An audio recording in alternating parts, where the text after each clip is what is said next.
The text from Mom arrived during my morning meeting with the Executive Loan Committee. Important. Dinner Saturday at Harborview Country Club. Emily's boyfriend Lucas is bringing his parents. The Morrisons. Real estate developers. Own half the city. Do not embarrass us. Wear something nice. Be on your best behavior. I stared at the message while our chief credit officer presented risk assessments on commercial real estate portfolios. The Morrisons. Morrison Development Group. Currently under review for a $340 million construction loan for their waterfront mixed-use project. A loan I'd personally been evaluating for the past 6 weeks. A loan that would go before the final approval committee, which I chaired, in 3 days. My assistant caught my expression. Slid me a note. Everything okay? I wrote back. Family thinks I'm going to embarrass them in front of people whose $340 million loan I'm about to approve or deny. She covered her mouth to hide her smile. After the meeting, I called our VP of Commercial Lending. Michael, the Morrison Waterfront Project. Where are we? Final review Monday. They're sweating. It's their biggest project ever. Without this loan, the whole deal collapses. What's your recommendation? Approve with conditions. Strong collateral. Proven track record. Market analysis is solid. But they need to restructure the payment schedule and provide additional guarantees. Set up a meeting. Friday 2 p.m. I want to discuss terms before the approval committee. You got it. This is a big one, Kate. Morrison Development has been with us for 20 years, but this project could make or break them. I hung up. Looked at Mom's text again. Then I responded, I'll be there. Mom's reply was immediate. Thank God. Please dress appropriately. These people are important. Lucas's father is very successful. Don't talk about work. You know how you can be. I knew exactly how I could be. Catherine Chin, Executive Vice President and Chief Lending Officer at Pacific National Bank. 38 years old. Responsible for $12 billion in commercial loan portfolios. The person who decided whether projects worth hundreds of millions of dollars got funded or died. But to my family I was just Kate, the boring one who worked at a bank. I grew up in San Francisco, second daughter to immigrants who'd built a successful medical supply business. My older sister Emily was everything they wanted. Beautiful. Charming. Married young to a pediatrician. Produced 2 perfect grandchildren. Stayed home to raise them. The ideal Chinese-American daughter. I was everything that confused them. Obsessed with numbers. Scholarship to UC Berkeley for economics. MBA from Wharton at 25. Started in commercial banking at 26. By 30, I was a vice president at Pacific National Bank. By 35, senior vice president of commercial lending. Last year, at 37, I was promoted to executive vice president and chief lending officer. One of the youngest people ever to hold that position at a major regional bank. I oversaw a team of 60 lending officers. Approved or denied loans ranging from $10 million to $500 million. Sat on the bank's executive committee.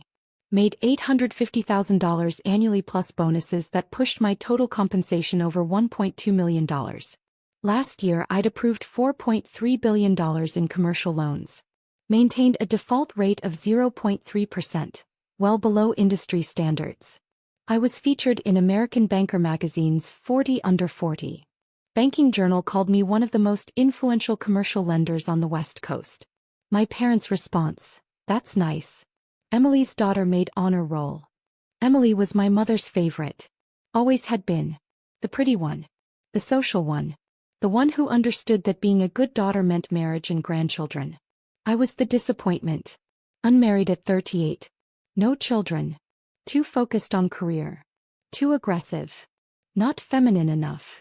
Every family dinner was a reminder of what I wasn't. Kate, when are you going to settle down? Kate, you can't work forever. Kate, Emily's life is so fulfilling. Don't you want that? I'd stopped trying to explain that my life was fulfilling. That I loved my work. That I was successful beyond anything they understood. Because they didn't want to understand. Emily married Michael, a pediatrician making $280,000 a year. They lived in a nice house in the suburbs. 2 kids. Country club membership. PTA involvement. My parents bragged about them constantly. I made $1.2 million a year. Owned a penthouse in Pack Heights worth $3.8 million. Drove a Porsche. Sat on the boards of 2 nonprofit organizations. Had been invited to speak at the Federal Reserve's annual banking conference. My parents mentioned none of it. Because in their world, Emily's life mattered. Mine was just work. Emily had been dating Lucas Morrison for 6 months. Every conversation with Mom was about Lucas. Lucas took Emily to this exclusive restaurant. Lucas's family has a house in Napa. Lucas drives a Mercedes. Such a successful young man. I'd met Lucas once. Pleasant enough. Mid-30s. Worked for his father's development company. Seemed genuinely fond of Emily. But to hear Mom tell it, Emily had won the lottery. His parents are real estate royalty, Mom said over lunch 2 weeks ago. Morrison Development Group. They've built half the new construction in the Bay Area. The family is worth hundreds of millions. That's impressive, I said, not mentioning that I'd reviewed Morrison Development's financials extensively during my evaluation of their loan application. Emily is so lucky. Lucas is going to propose soon. I can feel it. That's wonderful. You should try to meet someone, Kate. You're not getting younger. I'm 38, Mom. Not ancient. Emily was married at 26. Had her first child at 28. You're 12 years behind. I'm not behind. I have a different life. A lonely life. I'd paid for lunch and left. Now Mom was planning this dinner at the country club. A chance to impress the Morrisons. To show them that Emily came from a good family. And I was supposed to sit there quietly, not embarrass anyone, and let Emily shine. While I held the future of their company's biggest project in my hands. Friday at 2 p.m., I met with Michael and the Morrison development team in our main conference room. Robert Morrison, late 60s.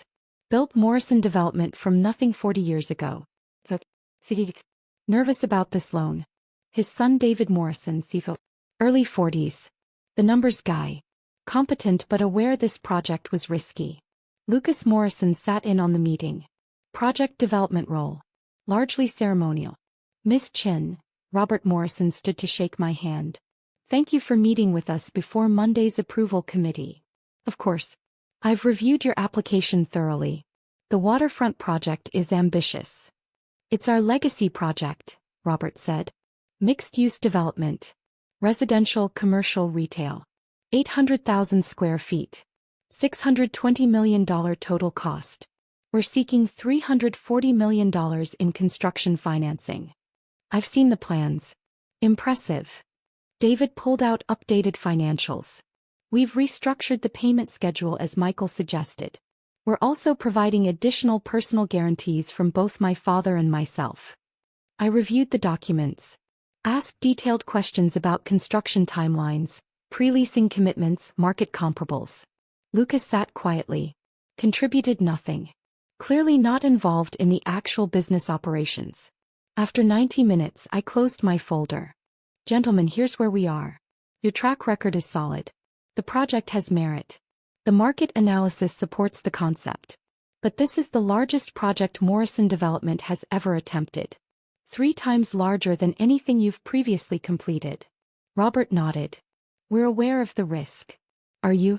Because if this project fails, it takes down your entire company. 20 properties as collateral. Your personal wealth. Everything you've built. We believe in this project. Belief isn't enough. I need certainty. I need ironclad construction contracts. I need pre-leasing commitments at 40% before we release final construction draws. I need monthly financial reporting with penalty clauses if you miss benchmarks. David was taking notes. We can agree to those terms. Then I'll recommend approval to the committee. With the conditions outlined. We'll structure this as a phased release. $85 million per quarter, contingent on meeting construction and leasing milestones. Robert exhaled. Actually exhaled with visible relief. Thank you, Ms. Chin. This project means everything to our family. Don't thank me yet. Deliver on the terms. Prove the project works. Then thank me. As they packed up, Lucas approached. Miss Chin, I'm dating Emily Chin. Are you related? She's my younger sister. His eyes widened. You're Kate? Emily's sister Kate. That's me. She never mentioned you worked here. At Pacific National. In lending. She probably doesn't know the details. But, you're approving our loan?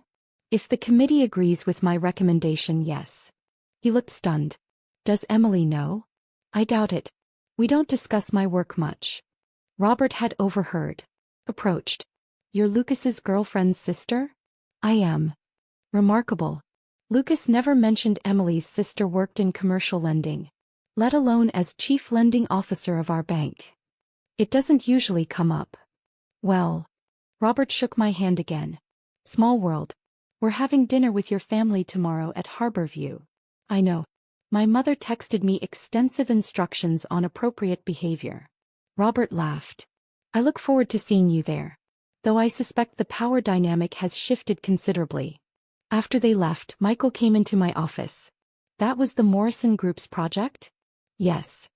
And Lucas Morrison is dating your sister? Apparently so. Does your family know you're approving their loan? My family thinks I'm a mid-level bank employee who processes paperwork. They have no idea what I actually do. Michael started laughing.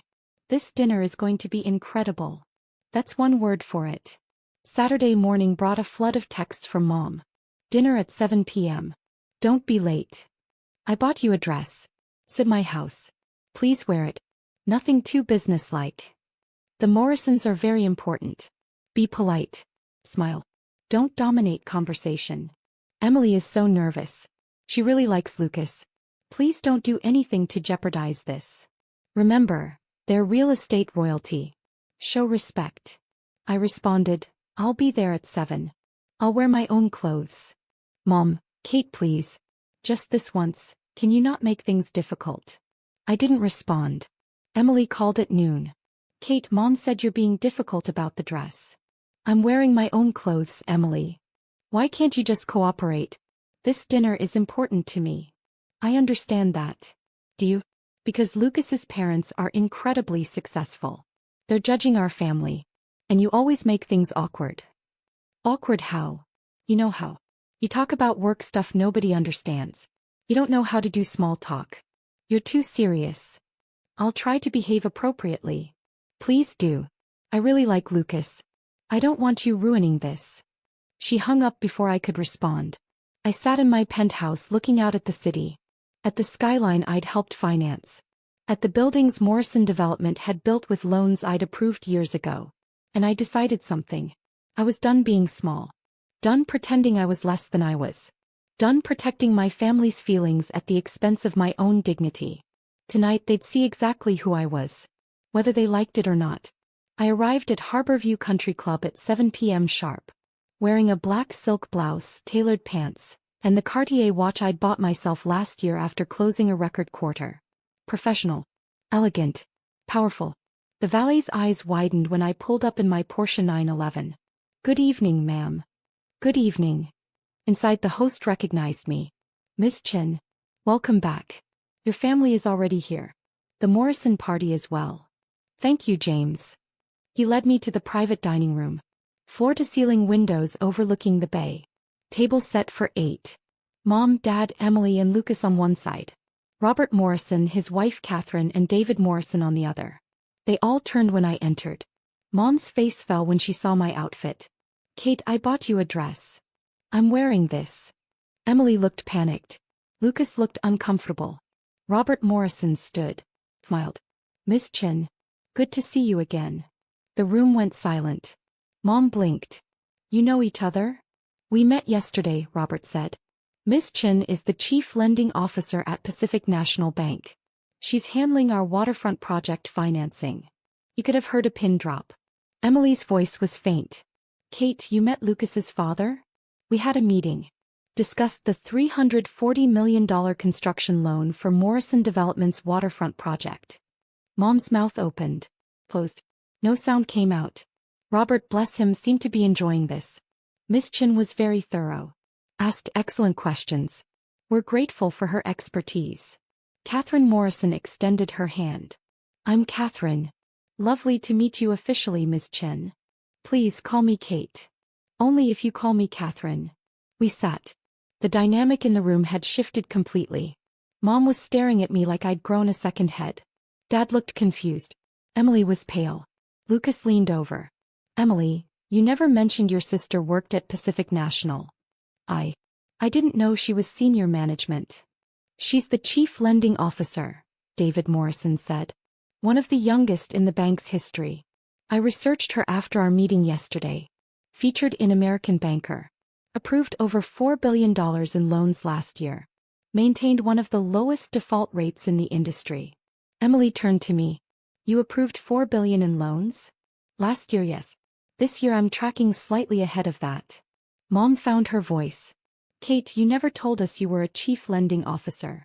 I did tell you. Multiple times. You said, that's nice, and changed the subject to Emily's children. The awkwardness was palpable. Robert, the consummate businessman, tried to ease it.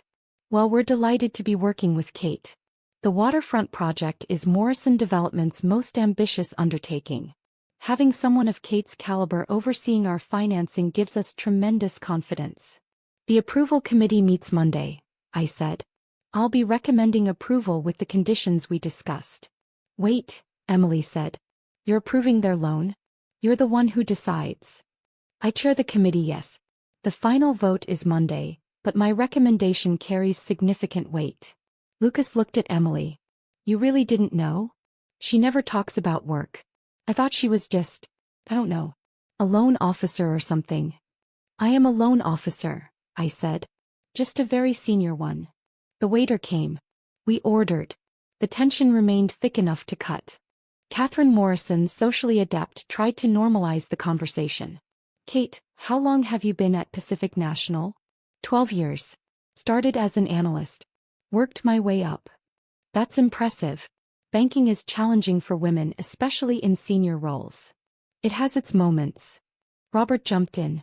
What Kate's being modest about is that she's transformed Pacific National's commercial lending division. I've been banking with them for 20 years. Never seen someone with her combination of financial acumen and risk assessment. She caught 3 potential issues in our waterfront project that our own analysts missed. Like what? David asked. The parking ratio calculations were off. The retail space projections were overly optimistic given current market trends. And the construction timeline didn't account for potential supply chain delays. David nodded. All valid concerns. We've addressed them. I know. I reviewed your updated materials. Much stronger. Mom was watching this exchange like it was in a foreign language. Emily's face was getting redder. Kate, why didn't you tell us you did this kind of work? I did tell you. At Christmas dinner last year, I mentioned I'd been promoted to chief lending officer. You asked if that meant I got dental insurance. Lucas coughed. Try not to laugh. But you never said you approved hundreds of millions of dollars in loans, Mom protested. What did you think chief lending officer meant? I thought it was just a title. Like assistant manager at a store. Robert choked on his wine. Catherine looked astounded.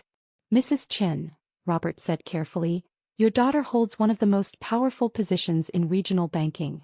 She decides which projects get funded and which don't.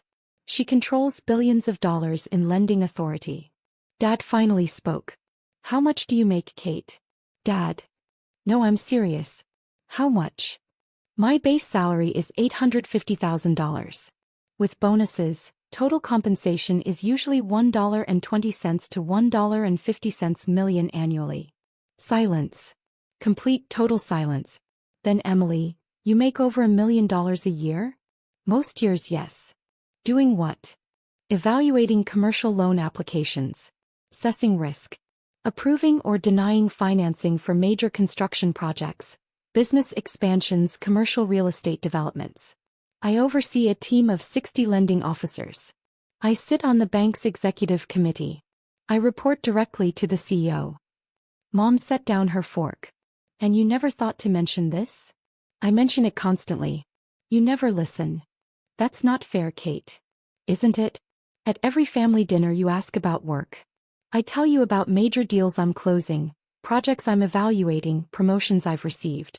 You nod and change the subject to Emily's children or Dad's golf game. After a while I stopped trying. Emily looked wounded. I ask about your work. You ask if work is going okay. When I try to explain what I do, your eyes glaze over and you wait for me to finish so you can talk about Lucas or the kids. That's not true. Emily, 3 months ago I told you I'd approved financing for the new hospital expansion downtown. You asked if that meant I knew any single doctors. Lucas was staring at his plate. The Morrisons looked fascinated and uncomfortable in equal measure. Catherine tried again. Well, Kate, we're grateful you're working with Morrison Development. Robert has been stressed about this project. Knowing you're overseeing it gives me peace of mind. The project is solid. Once the committee approves on Monday, you'll be able to move forward. Is there any doubt about approval? David asked. There's always doubt until the vote happens. But given the revised terms and additional guarantees, I expect it to pass. Robert raised his glass. To Kate. And to successful partnerships. We toasted. Mom looked like she might cry. After dinner, Catherine invited me to join her on the terrace while the men discussed construction details. Emily came with us. Uninvited but determined. Kate, Emily said as soon as we were outside. Why did you let us think you were just ordinary? I never said I was ordinary. You assumed it. But you never corrected us. I tried. Repeatedly. You didn't want to hear it. Catherine watched this exchange with the analytical eye of someone who'd spent decades navigating social dynamics. If I may, Catherine said gently, I think the issue isn't what Kate did or didn't say. It's what your family chose to hear. Emily bristled. That's not fair. Isn't it? Kate just said she mentioned her promotion to chief lending officer and you asked about dental insurance. That's not mishearing. That's not listening. We didn't know it was important. Why wouldn't your sister's career be important? Emily had no answer. Catherine continued, her voice kind but firm. I've spent my life in business alongside my husband. I've watched women diminish themselves to make others comfortable. I've done it myself. But Kate didn't diminish herself. She told you who she was. You chose not to believe her. We didn't choose anything, Emily protested. You chose to believe that success looked like your life. Marriage. Children. Social status through a husband. When Kate achieved success differently, you dismissed it as just work. Because acknowledging her success would mean confronting your own choices. Emily's eyes filled with tears. That's not true. Isn't it? You're dating Lucas Morrison. All evening your mother has talked about how successful the Morrison family is. How lucky you are to be with Lucas. But your sister? She's the one approving the loan that will determine if Morrison Development succeeds or fails. She has more power over this family's future than Lucas does. And you had no idea. The truth of it hung in the air. Kate, Emily turned to me. I'm sorry. I should have listened. Should have asked more questions. Should have understood. Should have valued me, I added quietly. Yes. That too. We stood in silence looking out at the bay. Finally, Emily asked, what happens now? Now. The committee votes Monday. If approved, Morrison Development gets their loan. The project moves forward. Lucas's family maintains their business. Life continues. And us. That's up to you, Emily. I'm done making myself smaller. Done pretending my success doesn't matter. Done apologizing for being good at my job. If you can't handle that, we don't have much to talk about. I want to handle it. Wanting isn't enough. You have to actually do it. Emily nodded. Wiped her eyes. I'll try. Catherine squeezed my shoulder. You're remarkable, Kate. Don't let anyone make you forget that. We returned to the table. The men were still discussing construction logistics. Mom pulled me aside. Kate, can we talk? Privately. We stepped into a quiet hallway. I had no idea, Mom said immediately. About your job. Your success. Any of it. Yes, you did. You just didn't want to know. That's not fair. Mom, stop. Please just stop. I've spent 15 years trying to make you proud. Trying to get you to see me. Trying to matter to you. But I never did. Because I wasn't Emily. Wasn't married. Wasn't giving you grandchildren. So my career, my success, my life, none of it counted. That's not true, Kate. Yes, it is. When I got my MBA from Wharton, you asked when I was going to settle down. When I made VP at 30, you asked why I worked so much. When I bought my penthouse, you said it was too big for one person. Every accomplishment was a problem because it wasn't the accomplishment you wanted. Mom's face crumpled. I just wanted you to be happy. I am happy. I love my job. I'm good at it. I make excellent money. I have respect in my industry. But you've never once celebrated any of that because it doesn't look like Emily's life. Emily has a good life. Emily has the life you wanted. That doesn't make it the only good life. I'm proud of you, Kate. Are you? Or are you just impressed by the Morrisons' reaction to learning who I am? She didn't answer. Couldn't answer. That's what I thought, I said. Mom, I love you. But I'm done seeking your approval. I'm successful. I'm respected. I'm valued by the people who matter in my professional life. That has to be enough for me. Because it's clearly not enough for you. I walked back to the table. The dinner ended awkwardly. Polite goodbyes. Promises to stay in touch. Robert shook my hand. Monday 10 a.m.? I'll have my recommendation ready. Whatever happens, thank you for your professionalism. It's my job. As I walked to my car, Lucas caught up with me. Miss Chen, Kate, can I ask you something? Sure. Emily really didn't know? About your job. She knew I worked at a bank. Knew I'd been promoted a few times. But she never asked for details. Never cared enough to understand what I actually do. That must hurt. It did. For a long time. Now I'm just tired of it. For what it's worth, I think you're incredible. And Emily is lucky to have you as a sister. Tell her that. She might need to hear it. He nodded. I will. I drove home. Poured wine. Sat on my balcony overlooking the city. My phone buzzed. Text from Emily. I'm sorry. Really truly sorry. Can we talk soon? I didn't respond. Not yet. Another text from Mom. Please don't be angry. We love you. I turned my phone off. Monday morning the approval committee met. I presented Morrison Development's application. Outlined the terms. Detailed the risks and mitigation strategies. Recommended approval with conditions. The committee voted unanimously to approve. I called Robert Morrison personally. Congratulations. Your loan is approved. The paperwork will be ready by Thursday. Thank you, Kate. This means everything. Build something great. We will. After the call, Michael came into my office. How do you feel? Professional. This was a good deal. Smart lending. Solid project. I meant about your family. Oh. That. I leaned back. Honestly, relieved. The pretending is over. They know who I am now. What I do. Whether they value it is up to them. And if they don't? Then I have my work. My team. My success. That's enough. Is it? It has to be. Emily called 3 times. I didn't answer. Mom sent daily texts. I responded politely but briefly. Dad reached out once. Your mother is upset. Can you call her? I didn't respond. 2 weeks after the dinner, Morrison Development broke ground on the waterfront project.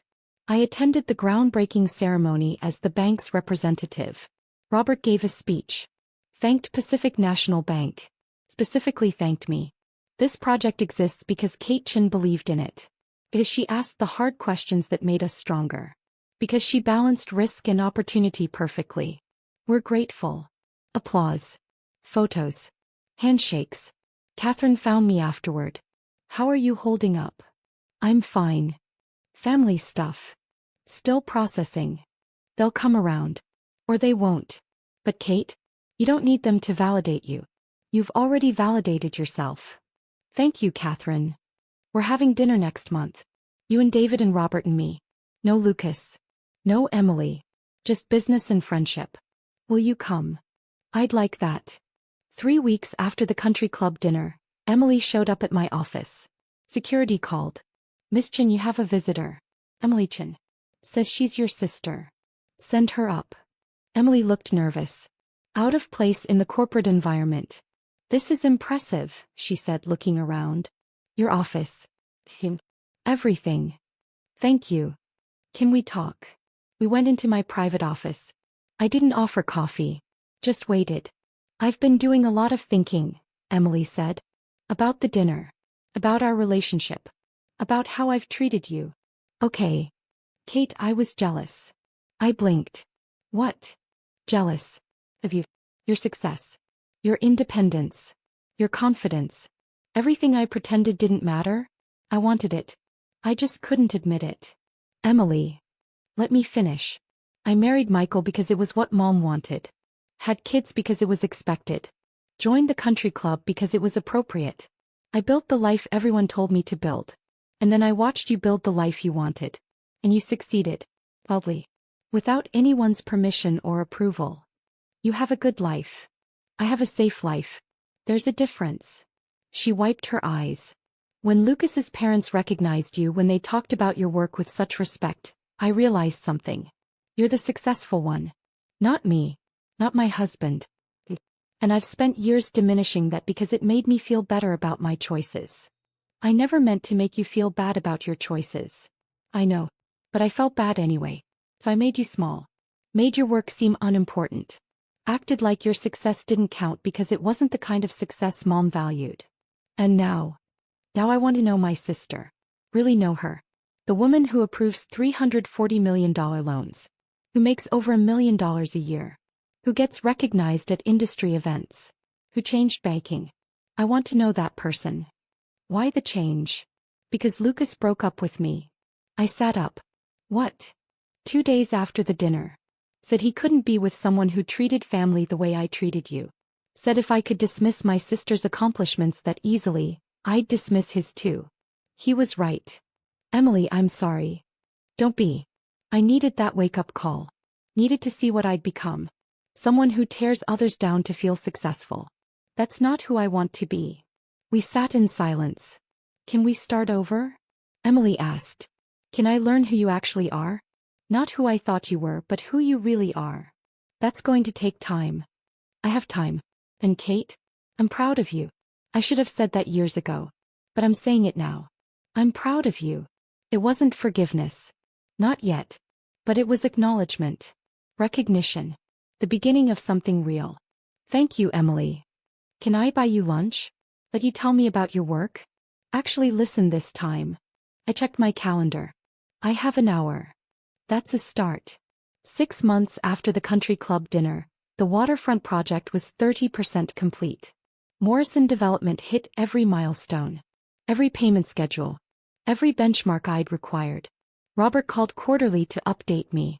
Catherine and I had become genuine friends. And Lucas? He and Emily got back together. Slowly. Carefully. With the understanding that Emily was working on herself. Mom and Dad came to my office for the first time. Toured the executive floor. Met my team. Saw where I worked. Dad stood in my corner office looking out at the city skyline.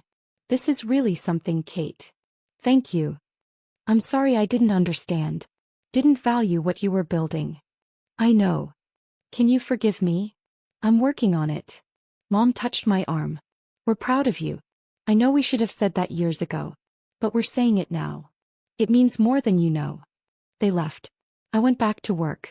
1 year after the dinner, Morrison Development completed the waterfront project. On time. Under budget. Fully leased. The opening gala was spectacular. City officials. Business leaders. Media coverage. Robert gave another speech. This project succeeded because of many people. But I want to specifically acknowledge Kate Chin, Chief Lending Officer at Pacific National Bank. She believed in this project when others didn't. She asked the tough questions that made us better. She structured financing that protected both the bank and our company. Kate, will you stand? I stood. The room applauded. My family was there. Mom, Dad, Emily, Michael, Lucas. All of them standing. All of them applauding. Seeing me. Finally, completely seeing me. After the event we had dinner together. All of us. To Kate, Dad raised his glass. Who built something extraordinary. Who succeeded beyond anything we imagined. Who never gave up on herself even when we gave up on her. To Kate, everyone echoed. I looked around the table. At the family that had dismissed me for so long. That had finally learned to see me. It wasn't perfect.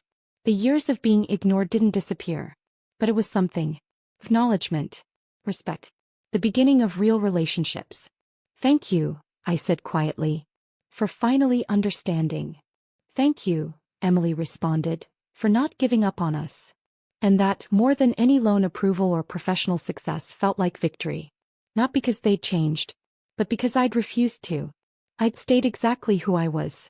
Powerful. Successful. Undiminished. And eventually they'd been forced to see it. Because the truth I'd learned doesn't need validation. It just needs to be spoken. Consistently. Confidently. Until even the people who don't want to hear it can no longer ignore it. I was Kate Chin. Chief Lending Officer. Power broker. Success story. And nothing, not family dismissal, not societal expectations, not anyone's narrow definition of success, could change that. I'd built my empire. One loan at a time. One decision at a time. One moment of refusing to be small at a time. And now finally everyone knew it.